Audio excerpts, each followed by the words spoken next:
Gisagara umusore w'imyaka 19 yaratashye ageze iwabo asanga nyina aryamanye n'umugabo w'imyaka 55 utarise. Yahise uwo musore ahita afata isuka bakingishaga urugi ayimukubita inshuro 7 mu mutwe. Nk'uwo mwana yiyiciye ahazaza hejuru y'iki ya nyina. Ntabwo uzakubita umugabo arongoye nyoko ngo rwa arongoye nyoko. Nyoko se kutari umugabo we, kutari umugabo we ngo uramufashe wagiye kumwica umubaza icyo ubwiye umurega. Ariko ntabwo ujye ubona ko nabahungu bafuhira abantu. Ariko urinda ufuhira nyoko. Leta ufuhira nibimugiyeho. Umugore wa kurya urinda no gufungwa ngo wishe urwana.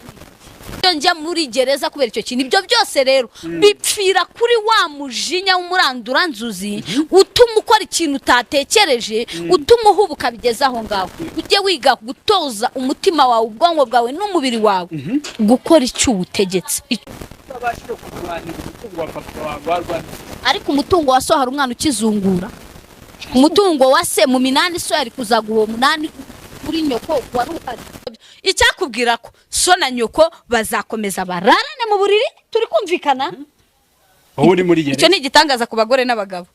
Ibyo biraba bakongera bakararana. Yego. Wowe uri he? Muri gereza. Uburofa gusa. Ariko Jessica Trinité Inyanza ni ikigo kizwiho abantu ba mudahushwa. Mudahushwa mu biki? Mu cyerekeranye no kohereza abana mu nganda zabo. Izihe nganda se? Aho abana bakorera. Nuko mu rukiko yeregana nababwiye ibintu byo kwifata abanyeshuri bakajyana umubano n'ababarera. Ibyo bintu ni ikosa rikomeye. Nimushaka muzabireke mwababinumwe. Umunyeshuri akwandikira ate kutegetswe kwandikirwa n'umubyeyi we. Hanyuma mwarimu akamusubiza mwarimu wawe umusubiza bajya kugera aho bavuga ngo bigendere baba bafite n'ubundi aho bagiye. Baba bafite umubano bafitanye. Gusa umunyeshuri niyo yaba afite imyaka 40 fa kuba ari umunyeshuri ari ku ntebe y'ishuri ari mu biganza byawe yitwa umunyeshuri baragukanda ko bagukandiye icyaha kiguhamye. Hagarara Jessica, ikintu nifuza ko tuza kuganira. Abarimu mumenye umwanya wanyu n'abanyeshuri kandi mumenye umwanya wanyu. Sinuvu ukuntu uri buri umunyeshuri ukajya kwandikira mwarimu. Undi ubumubaza iki ko natwe twigize amashyano. Mwarimu nawe ntamenye icyo ari cyo akaba aratangiye aratatsa arapuritse. Yicari Jessica, ikintu nigeze kugusaba ngo uze kukimfatira icyo cyakagambane bakugambane. Hari igihe babona warabuze uko ufatwa bakavuga ati uyu muntu arabikora ariko nta kimenyetso reka tumufatane igihanga. Ako rero sakagambane baba bakoze operasiyo yo gufata umunyabyaha bamufatanye igihanga. Umusozi utanga ubuye butumwa. Cyo nababwira bari mu mumenye umwanya wanyu, abanyeshuri mumenye umwanya wanyu.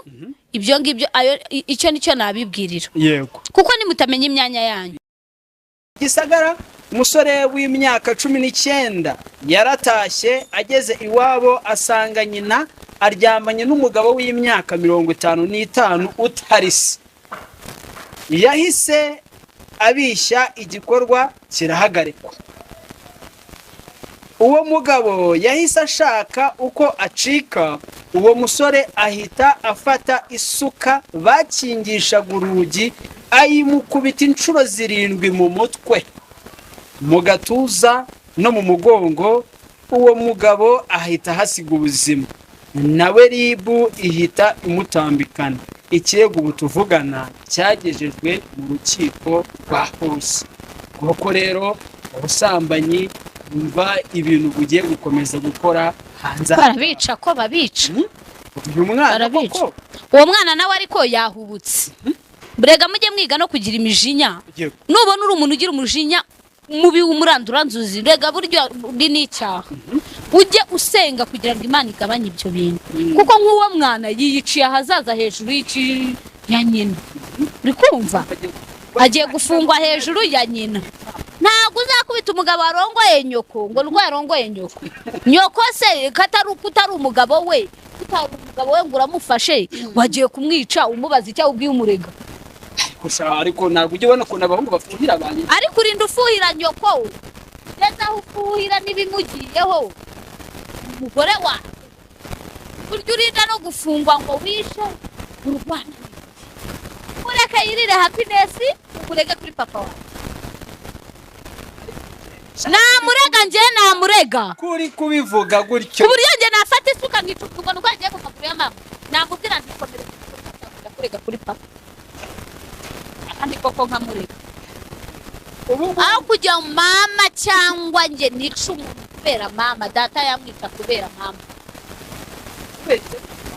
nje ntago ngomba kujya kwinjira mu buzima bw'umubyeyi wanjye ngo mbwinjiremo cyane buryo numva yuko ndi bwite nkakora amaraso y'umuntu ku buryo njya muri gereza kubera icyo kintu ibyo byose rero bipfira kuri wa mujinya w'umuranduranzuzi utuma ukora ikintu utatekereje utuma uhubuka bigeza aho ngaho ujye wiga gutoza umutima wawe ubwonko bwawe n'umubiri wawe gukora icyo utegetse icyo utegetse umubiri icyo utegetse ubwonko icyo ushaka ko ukora umutima wawe ubigiramo uruhare ariko umutima wawe ntugire uruhare mu byo ushaka ni ukuvuga ngo njyewe umutima wanjye ushobora kumatiriza gukora ikintu yego sibyo ariko nanjye nkagerageza muri njyewe kumva ko icyo kintu tugira umutima w'uruhande rubi tukagira n'umutima w'uruhande rwiza tugira impande zombi mu mutima wacu twiga gukoresha igihe neza kandi mu buryo bwihuse dutekereze ku kintu twumve n'icyo twakora kuruta uko dukoresha umujinya umujinya ni mubi bro ariko Jessica reka nze nkubwire kimwe mu bintu bya mbere ubu wasanga mama we ngo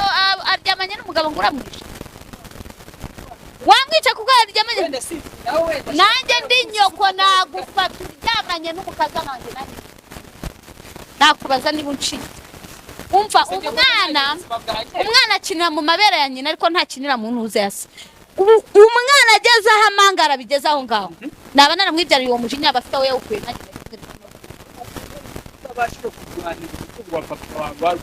ariko umutungo wa so hari umwana ukizungura umutungo wa se mu minani so yari kuzaguha uwo munani kuri nyoko wari uhari kuki mwijandika mu bintu bibateza ingaruka so yashatse nyoko igihe kirageze nawe ngo utekereze urugo rwawe aho kugira utekereze uburyo wakijandika mu bibazo icyakubwira ko so na nyoko bazakomeza bararane mu buriri turi kumvikana wowe uri muri gereza icyo ni igitangaza ku bagore n'abagabo ibyo biraba bakongera bakararana yego wowe uri he muri gereza uburofa gusa ariko Jessica reka nze ubu koko uramutse usanze mama wawe nakitangaho no kubona mama asambana naho tuvuga ari gusambana n'umugabo utari data na data hari gusambana ntaho nabanzi turi kumvikana sinakivanga mu by'abagore n'abagabo kuko ngushaka abanzi babirateranya umugore n'umugabo cyakabajya hagati turi kumvikana ibyo byaba bimureba nasubira inyuma ahubwo kugira ntanitanyiriza umuryango wanjye nabibona kiribanga ahubwo nkamubwira nti ntuzongere kuko niwongera nzakurega ndetse nimbibwira papa bagatandukana ugasanga mama agiye guhasoringa agiye kugira iki data agiye guhasoringa agiye kugira iki nabihisha data akazabyibonera he koko ibyo bintu birasanzwe kunywa amata mugabo aburana hakana ibyo aregwa akavuga ko abamushinja bose ari akagambane yakorewe nta bakuranaga aka kantu gafate abantu benshi cyane mu gushinjwa bino bya bakunda kuvuga ko bakorewe akagambane ati ubundi gukuramo inda ubwabyo ni icyaha uriya munyeshuri yaragikoze anshinja yirengera kuko nawe ubu yagakwiye kuba ari kubazwa icyaha yakoze Maître Jean de Dieu Nduwayo umwe mu banyamategeko babiri bungana Fidel Mugabo yavuze ko ubutumwa bugufi bandikiranaga nta busambanyi burimo kandi umukobwa ari we watangiye yandikira Mugabo. Maître Nduwayo akavuga ko muri ubwo butumwa nta gitinyiro nta gikangisho Mugabo ubwe wari préfet de discipline yigeze ashyira kuri uyu munyeshuri. Ati ubwo butumwa nibufatwe nk'ikimenyetso kidashidikanywaho. Maître Nduwayo yavuze ko ubuhamya bwa Pierre ushinja Mugabo Fidel nabwo butahabwa agaciro kuko nubwo avuga ko bavuganye nagaragaza izo nimero bavuganiyeho akanemeza ko nimero zamuhamagaye zitari za Mugabo. Maître Nduwayo agasoza agira ati nta cyaha nta gihano. Jessica wenda reka ngarukiriza ahangaha nibyo nubundi nuko mu rukiko yeregana nababwiye ibintu byo kwifata abanyeshuri bakajyana umubano n'ababarera ibyo bintu ni ikosa rikomeye nimushaka muzabireke mwaba binumwe umunyeshuri akwandikira ate kutegetswe kwandikirwa n'umubyeyi we hanyuma mwarimu akamusubiza mwarimu wowe umusubiza bajya kugera aho bavuga ngo bigendere baba bafite n'ubundi aho bagiye baba bafite umubano bafitanye gusa umunyeshuri niyo yaba afite imyaka 40 fa kuba ari umunyeshuri ari ku ntebe y'ishuri ari mu biganza byawe yitwa umunyeshuri baragukanda ko bagukandiye icyaha kiguhamye hagarara. Jessica, ikintu nifuza ko tuza kuganira abarimu mumenye umwanya wanyu n'abanyeshuri kandi mumenye umwanya wanyu. Sinuvu ukuntu uri bubura umunyeshuri ukajya kwandikira mwarimu undi ubumubaza iki ko natwe twigize amashyano. Mwarimu nawe ntamenye icyo ari cyo akaba aratangiye aratatsa arapuritse. Jessica, ikintu nigeze kugusaba ngo uze kukimfatira icyo cyakagambane bakugambane hari igihe babona warabuze uko ufatwa bakavuga ati uyu muntu arabikora ariko nta kimenyetso reka tumufatane igihanga. Ako rero sakagambane baba bakoze operasiyo yo gufata umunyabyaha bamufatanye igihanga. Cyo nababwira abarimu mumenye umwanya wanyu abanyeshuri mumenye umwanya wanyu ibyo ngibyo icyo nicyo nabibwirira kuko nimutamenya imyanya yanyu nibyo bizatuma mukora ibi byose. Yego Jessica, reka nongeye ngushimire cyane rero ngubwira ngo wakoze cyane kwihanganira iyi minota yose. Thank you so much.